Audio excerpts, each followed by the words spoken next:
Hello, happiness seekers. My name is Klaudia. Welcome to the third and final part of the happiness challenge for this month of optimizing our sleep. As a reminder, this month's happiness challenge has been inspired by the founder of the sleep scientist, Dr. Sophie Bostock. You can tune in to episode 111 to listen to my fascinating conversation with Sophie. And for the last 3 weeks, I have been reflecting on my sleep using the SATED scale. CATED scale, which assesses 5 dimensions of sleep that have been consistently associated with health outcomes.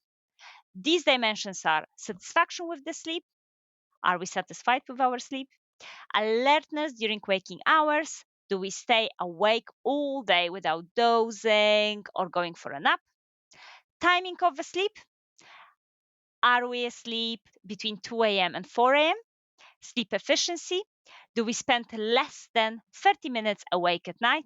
And sleep duration.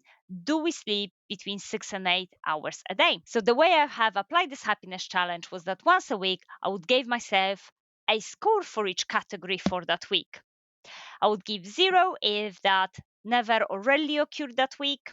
I would give myself 1 if it occurred sometimes during that week. And I would give myself 2 points if it was usually or always. So the total amount that I could get was 0, which meant, well, I didn't have such a great sleep health that week. And the maximum I could get was 10, which meant that I have a very good sleep health. But as you can predict, majority of time I actually had it really somewhere in between. I never really actually had a 10, interestingly. I also never had a 0, but generally I was hanging out around 5, 6. Sometimes I think my best score was around 7. So definitely a few things that I could change or improve in terms of my sleep quality. A few things that I have noticed was that duration of my sleep did not equal alertness during the next day. So even though I have slept 6, 7 hours, it did not always resulted in me being full of energy next day. What was impacting my level of alertness, though, was sleep efficiency. That is, whether I woke up in the middle of the night or not. So, simply, if I had shorter sleep, but I didn't wake up in the middle of night, that gave me much more energy and happiness next day than if I had a longer sleep, but I woke up in the middle of the night. It also became quite obvious that I do have a tendency to wake up in the middle of the night, and I'm definitely awake for more than 30 minutes a night, which again, definitely something I can do, think about how I can improve. And the final one, I don't definitely keep my timings of sleep consistent. So my sleep patterns are definitely shifting depending what's happening during the weekday, but definitely at the weekends, I tend to go sleep much later, get up quite later, which kind of explains why I'm a little bit grumpy on Monday's morning, because let's be honest, I do struggle to wake up just because I shifted my sleep during a weekend and then I expect my body to wake up very early on Monday for my work. So again, something to definitely think of.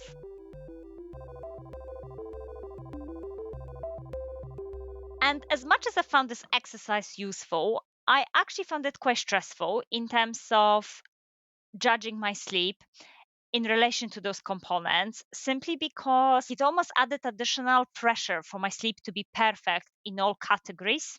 And I was very intrigued to see that my experience was nothing new.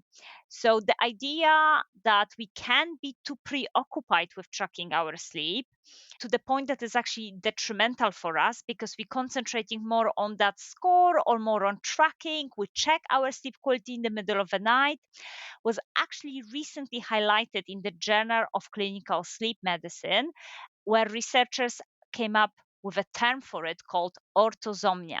So I guess whatever tracking method, if any, you use in relation to your sleep, just be careful not to get too preoccupied with your ratings. For me personally, it was helpful to remind myself that even if my sleep was not perfect in those dimensions or those categories, my body can definitely certain amount of tiredness, of sleep deprivation, and I can still have a good day. So that definitely helped me to relax and more focus on actually letting the body sleep rather than thinking about the quality of my sleep. So I think going forward, rather than assessing my sleep, I'm going to incorporate three simple solutions that can help me to sleep better. Especially, I'm going to see if those solutions are going to help me in relation me waking up and being awake for more than 30 minutes a night. Regular breaks throughout the day. So I've noticed that if I have a much calmer day, if I have mind resting activities, then I'm much better at falling quickly at the end of the day. That's why definitely gratitude, meditation, journaling are so important for me to do in short bursts throughout the day, so that when it comes then going to bed, my body and my mind process what has happened. Relaxing body before the bed. So again, lots of the stress that I have will definitely be stored in my body, and that often will wake me up in the middle of the night. So my three favorites before going to bed in terms of bed routine is a very calming down yoga flow, having an evening walk, or having a hot bath. That definitely help my body to relax more to go to sleep. And the final one, which again might be neglected, but definitely can improve our sleep quality, is consistency, when to get out of bed and when to go to bed, so that our internal body clocks can get synchronized.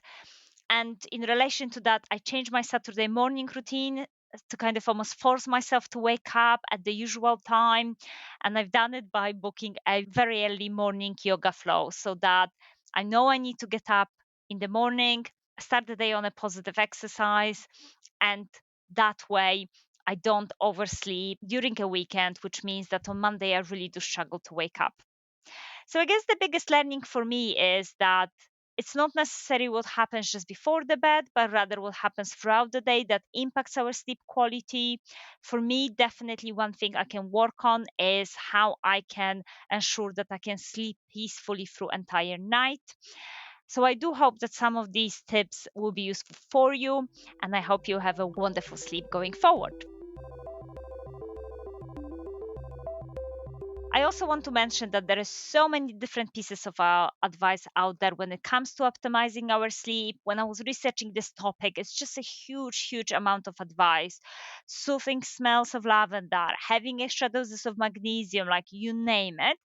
And I guess it's trying different things, seeing if they have an effect of you, but most importantly, trusting your body. What is it that your body and your mind needs to be sleeping well? I don't think so personally that there is a magic solution for everyone to get a restful night's sleep, but I guess it's finding tools that work for you that can make a real difference in terms of quantity and quality of your sleep. So, thank you so much for listening. I do hope that this month's happiness challenge has inspired you to look into your sleep. Let me know how you feel and share any of your experiences. You can find me on LinkedIn under Klaudia Mitura and also subscribe to my newsletter. I see you in the next episode. Bye.